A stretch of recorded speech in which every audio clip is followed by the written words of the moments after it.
Hi and welcome back to Cheeky Crypto. My name's Chris and it's fantastic to have you back with us for another video. And in today's video, I'm going to try to answer that question about which other altcoins could have the potential to go to zero.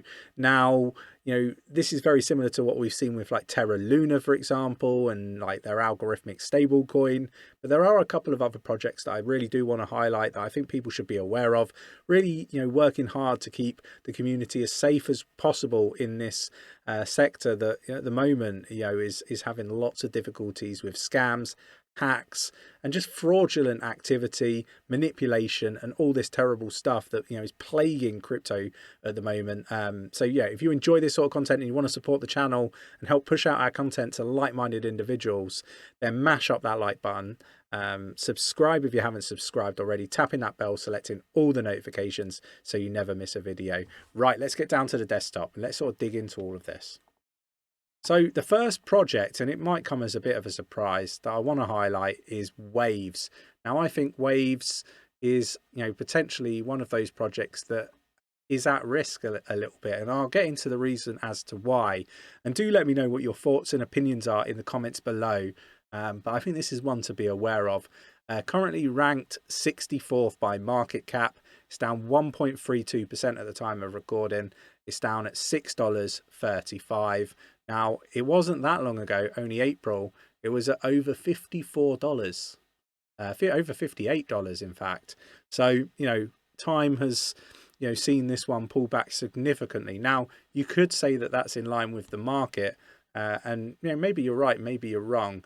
But I want to have a look at the stable coin aspect of things, right? Because this is another algorithmic stable coin. And basically, the way I'm looking at, algorithmic stable coins at the moment is that it's a Ponzi scheme.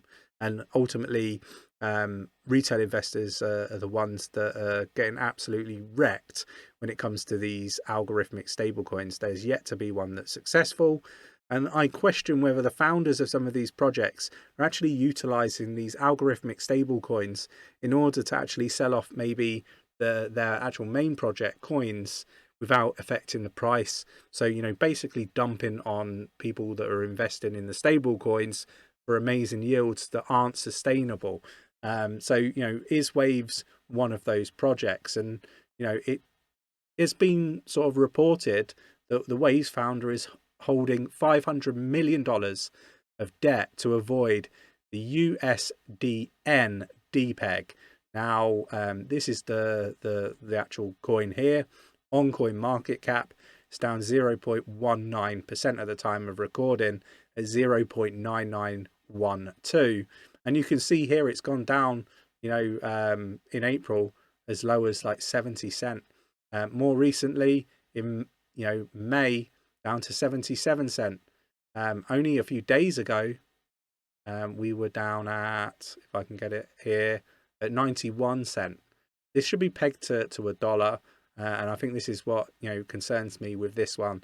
So let me know what your thoughts and opinions are on Waves and USDN. If you're involved in any of these projects, I would suggest that you go away, do your own research and, see whether, you're happy with the risk tolerance of perhaps being in these particular projects. Let me know what your thoughts and opinions are in the comments. I'm not suggesting that they are scams or Ponzi schemes, but I think they are projects that we should be acutely aware of, and focused on making sure that we're being shrewd with our investment decisions. I would hate to think people lose out, like people did with Terra Luna, on other algorithmic stable coins or projects linked to them. So I think we need to be safe rather than sorry. Okay, it's that point in the video where we want to talk about being safe in the crypto space. We see a lot of scam activity and want to ensure our cheeky community are as safe as possible and prevent anyone from losing their crypto. There are many different scams in this space, but one of the most common and easy to avoid are those hacked wallets and exchanges being hacked themselves. This is where hardware wallets come in. When it comes to choosing a crypto wallet, there is no perfect solution. And no matter which kind of wallet you do choose, if you don't understand the basics of security, you can still become a target of bad actors. Now, like I said, we like hardware wallets because they minimize the risks that we cannot control, such as major data breaches at cryptocurrency exchanges or malware that exploits the zero-day vulnerabilities in mobile and desktop operating systems. To be clear though, hardware wallets are not perfectly safe. They will give you an added level of security and protection though. We do like to use the ledger devices. We have Ledger Nano S and X on this channel, and these are for a good bang for your buck when it comes to keeping your crypto safe and secure. There are two models, the Ledger Nano X and the Ledger Nano S. The X uses Bluetooth and can be used with your mobile, where the Ledger Nano S, it does require you to actually plug it into a laptop. Those are the two main versions, and we actually use both of them as some cryptocurrencies only work with the Ledger Nano S currently. The Ledger Nano S is smaller, however, with a limit on the amount of different coins that you can hold, whereas the Ledger Nano X can hold up to 100 different cryptocurrencies. You often find yourself having a trade-off between the kind of hardware wallet that you want to buy and obviously the ones that do everything you absolutely need them to do. Now, when it comes to cost and availability, I do find that Ledger is a little bit easier to kind of come by and is more affordable to the everyday individual and investor. When it comes to buying a hardware wallet, we do suggest you research the different types and brands, and I cannot stress this part enough. Only order directly from the manufacturer, as there are many fake hardware wallets out there. If you are interested in a hardware wallet, there is a link to Ledger's official website in the description below. You will be able to find out more details about how to keep your crypto safe there. Guys, let's continue with the video. Moving on, next one is Tron. Again, they've got their own stable coin. Tron is currently down 1.71%, sorry, at 0.06434. It's ranked 14th by market cap. The ticker is TRX. Again, I think we should be careful with this one. Again, has its own algorithmic stable coin, the USDD, currently up 0.38%. But it's depegged, it's at 0.9798, and again we can see in the last day it was down at 97. It's come up almost to 98, but if we look over the last 3 months, we can see how it's depegged here, right? This should be, it's gone as low as what we got here, down as low as probably like 92, 93 cent. So again, not looking healthy. Now, I wouldn't go short in this by any stretch of the imagination. I think we should be very clever. No short in this particular stable coin is my opinion. The other thing I wanted to highlight in this video, and my voice is coming and going, so apologies. Been doing a lot of videos recently. CoinFlex pauses withdrawals amid extreme market conditions and uncertainty in the market.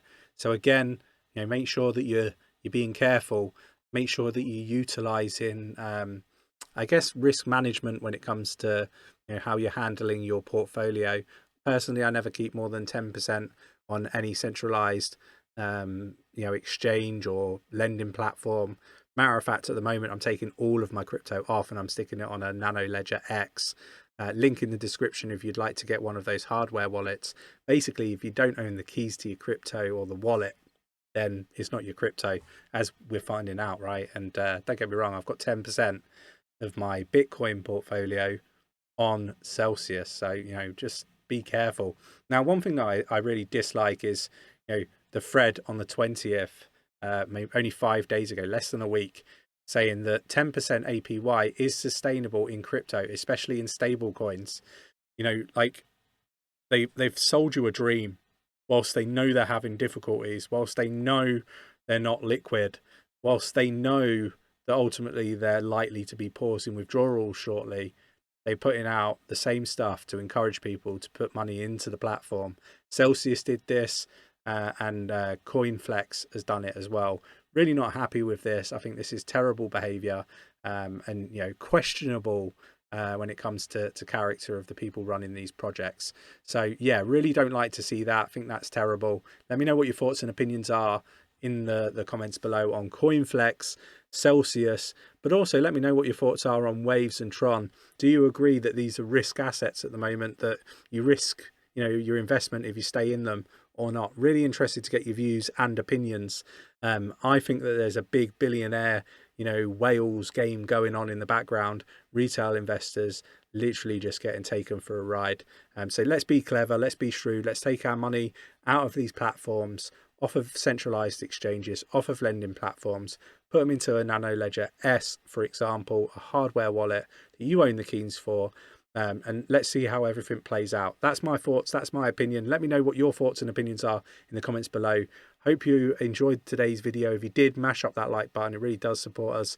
I really do appreciate it. Subscribe if you haven't already, and tap that bell selecting all the notifications so you never miss a video, and I'll catch you in the next one. Take care.